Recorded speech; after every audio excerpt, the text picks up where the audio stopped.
Bonjour à toutes et à tous les amis, très heureux de vous retrouver pour cette Raw Review. La première suite à Night of Champions après le couronnement de Seth Rollins. Nous avons cette semaine un show qui a lieu du côté d'Albany, New York. Et pour ouvrir ce show, pour commencer, nous avons une célébration pour Seth Rollins. Et une célébration bien méritée, parce que évidemment ça nous fait plaisir d'avoir le retour d'un championnat du monde poids lourd du côté de Raw. Et donc Rollins, pour célébrer déjà, va rentrer par le public, et déjà rien que ça fait plaisir. Ça fait plaisir de voir Rollins descendre. Évidemment, ça nous fait penser au Shield, à travers le public comme ça, monter sur le ring, ensuite pyro, plus des petites guirlandes, etc. Enfin voilà, c'était un très beau moment. Ensuite, il sera rapidement coupé par AJ Styles. AJ Styles qui va venir le féliciter, mais où quand même, on va voir que la tension monte un petit peu. Alors moi, j'ai eu peur un petit peu à ce moment-là, parce que on rappelle que AJ Styles est une superstar de SmackDown. Et voilà, avoir déjà quelques semaines après la draft des superstars de SmackDown qui viennent à Raw, ça me dérange un peu. Bon, là visiblement, vu la tournure du show dans la suite, ça devrait pas être le cas. Je pense que c'était vraiment une présence pour un soir, et tant mieux. Ensuite, AJ Styles sera rapidement coupé par le Judgment Day. Le Judgment Day qui va venir se moquer un petit peu de Rollins et de Styles, les provoquer un petit peu. Ce qui va nous mener à l'organisation d'un combat dans le main event de la soirée entre Seth Rollins et AJ Styles, entre Seth Rollins et AJ Styles d'un côté, et le Judgment Day. Alors on ne sait pas au début quels seront les membres du Judgment Day qui participeront au match. Ça va d'ailleurs être le fil rouge de la soirée. Tout au long de la soirée, on va se demander qui seront les deux membres. Et ensuite, on aura un petit segment en coulisses avec Adam Pearce qui reçoit un coup de téléphone justement. Visiblement, je pense que c'est Triple H qui est à l'autre bout. Qui lui dit: écoute mec, je te rappelle que AJ Styles est une superstar de SmackDown, alors qu'est-ce qu'il fait à Raw et pourquoi tu organises ce match? Et donc Adam Pearce dit: écoute, je sais que c'est une superstar de SmackDown, mais bon, on va pas se mentir, c'est une grosse tête d'affiche, il faut qu'on organise ce match. Et donc finalement le match va être officialisé pour le main event. On aura donc le match que je viens de vous présenter, on va en reparler en fin de review. Pour ce segment d'ouverture, moi j'ai mis un petit 8 sur 10, voilà, j'ai trouvé que c'était un bon petit segment et qui était assez divertissant, et surtout ça fait vraiment plaisir d'avoir cette ceinture de champion du monde poids lourd de retour du côté du show rouge. On enchaîne avec Ricochet contre The Miz, qui était le premier match de la soirée. Un match important puisque c'est un match de qualification pour le Money in the Bank ladder match. C'est Ricochet qui va s'imposer, j'ai envie de dire tant mieux, j'aime beaucoup le Miz, mais dans un match de l'échelle, pour la mallette Money in the Bank, évidemment, Ricochet est un membre qu'il faut vraiment préserver pour ce type de match. Et donc vraiment sa victoire fait plaisir. Donc Ricochet se qualifie donc et va donc participer à ce Money in the Bank ladder match. On aura un deuxième match de qualification plus tard dans la soirée. On va y revenir ensemble. Pour ce petit match entre The Miz et Ricochet, bon, qui n'était pas non plus un match de dingue, j'ai mis un 7 sur 10 parce que voilà, Ricochet dans un Money in the Bank, ça fait plaisir. Je pense que vous allez être d'accord avec moi dans l'espace commentaire.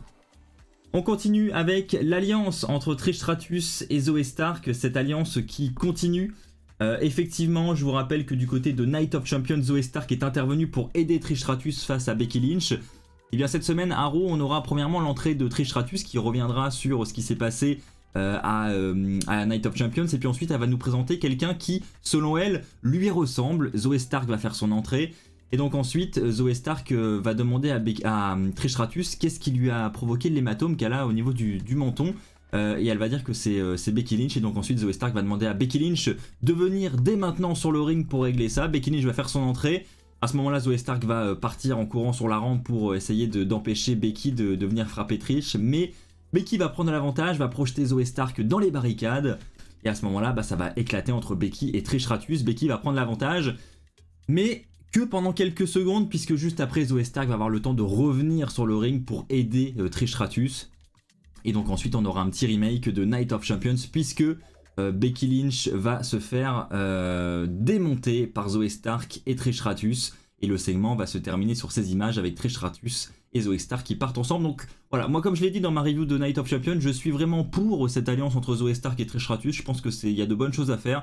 Donc j'ai hâte de voir la suite. Je ne sais pas ce que ça va donner pour le prochain pay-per-view, pour Money in the Bank. On sait que, on l'a su du moins en fin de Raw, que Becky Lynch et Zoey Stark auront des matchs de qualification pour le Money in the Bank ladder match la semaine prochaine. Alors est-ce qu'elles vont mutuellement s'empêcher de participer au match et se coûter la place dans le match, ou est-ce que elles vont est-ce qu'elles vont plutôt s'affronter en 1 contre 1 du côté de Money in the Bank? Voilà, je ne sais pas ce que la WWE a en stock, mais en attendant, voilà, c'est un truc qui attire ma curiosité et j'ai envie de voir la suite la semaine prochaine déjà. Et donc rien que pour ça, j'ai mis un petit 7 sur 10 pour ce segment. On continue avec la domination de Indus Sher. Alors là, honnêtement les amis, qui en a quelque chose à faire de cette équipe? C'est franchement... Voilà, c'était le moment inutile d'Euro, clairement. C'est un squash match, des catcheurs locaux, Indus Sher qui domine le match, victoire écrasante. Bon, je sais pas où ils veulent aller avec ça, je ne sais pas si ce sera un aussi gros flop que le flop Veer Mahan.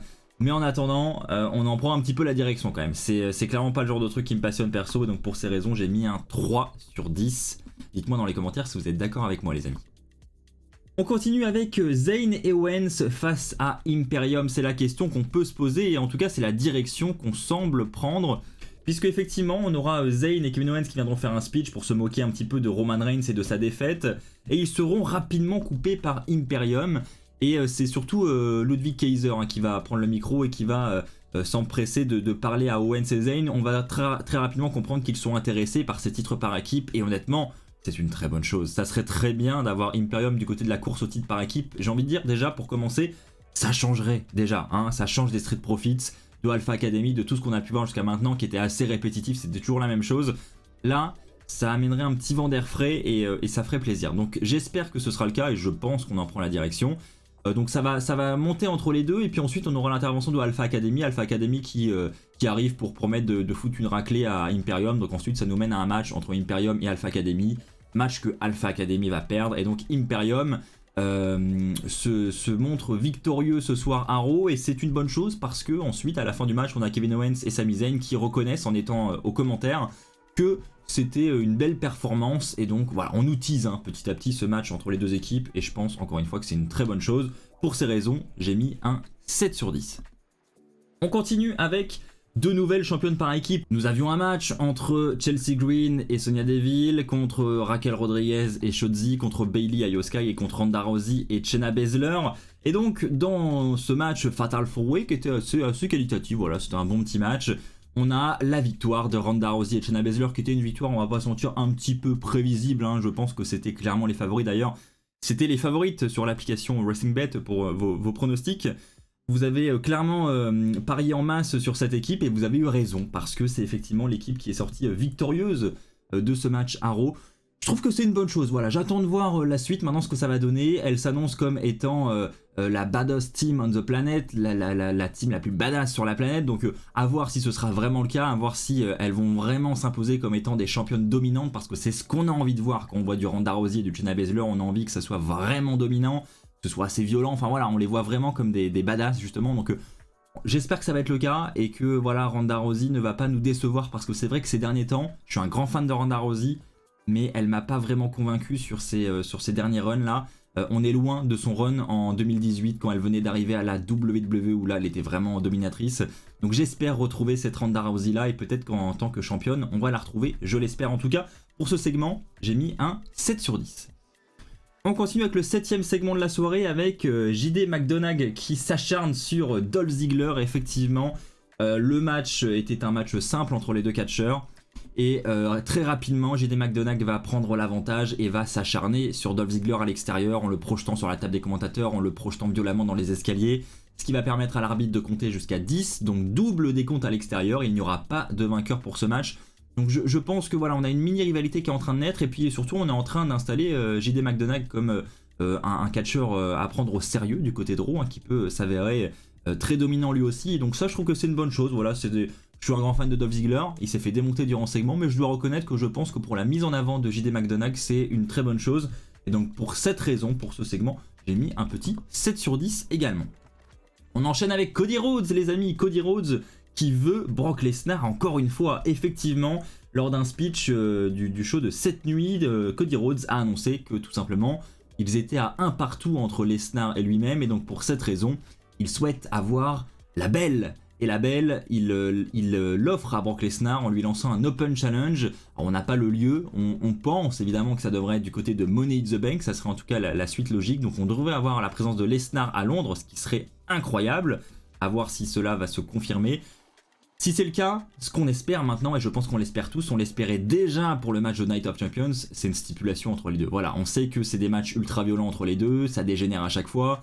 Là, je pense que pour départager les deux et pour terminer cette rivalité, quoi de mieux que une stipulation, alors je ne sais pas, un Last Man Standing, un Falls Count Anywhere, peut-être même un Hell in a Cell match, soyons fous. Enfin voilà, en tout cas, il faut une stipulation qui sonne la fin d'une rivalité aussi violente que celle-ci.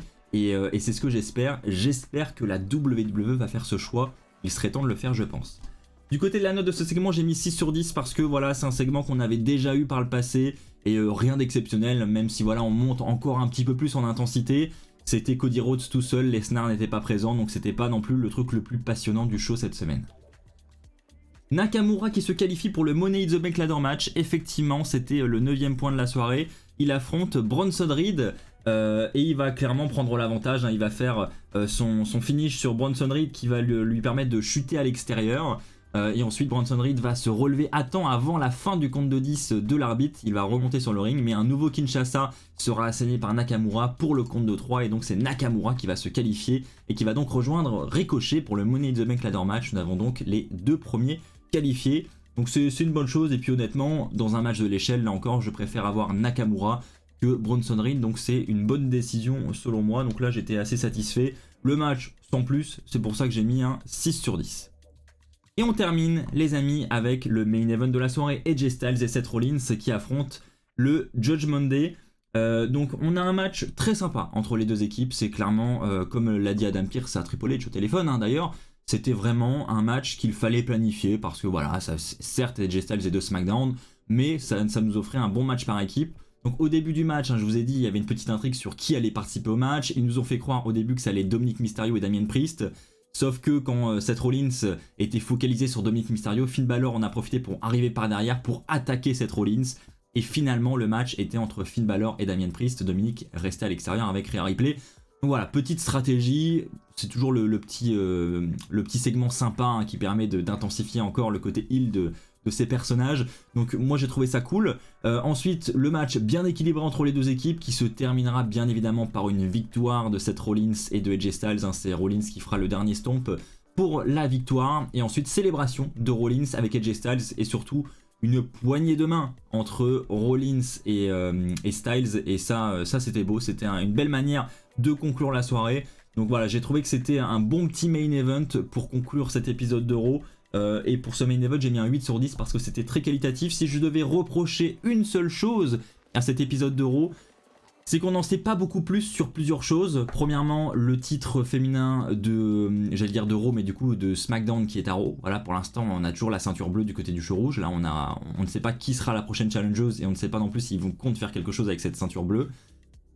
Côté Rollins aussi, on s'attendait à avoir des réponses quant à son prochain challenger pour le titre mondial. Pour l'instant, on n'a pas vraiment d'éléments de réponse. Donc à voir ce qui va se passer, ce qui va se décider dans les prochaines semaines. Peut-être qu'on en saura plus la semaine prochaine.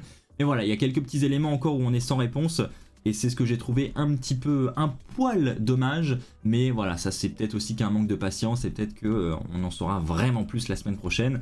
Du moins, c'est ce que j'espère. Voilà les amis, c'est ainsi que s'achève cette review de Raw, j'espère qu'elle vous aura plu. Si c'est le cas comme d'habitude, n'oubliez pas le pouce bleu, n'oubliez pas de vous abonner. On se retrouve très vite pour de nouvelles vidéos. D'ici là, portez-vous bien et n'oubliez pas, soyez toujours très fiers d'être fan de catch. Allez, bye tout le monde!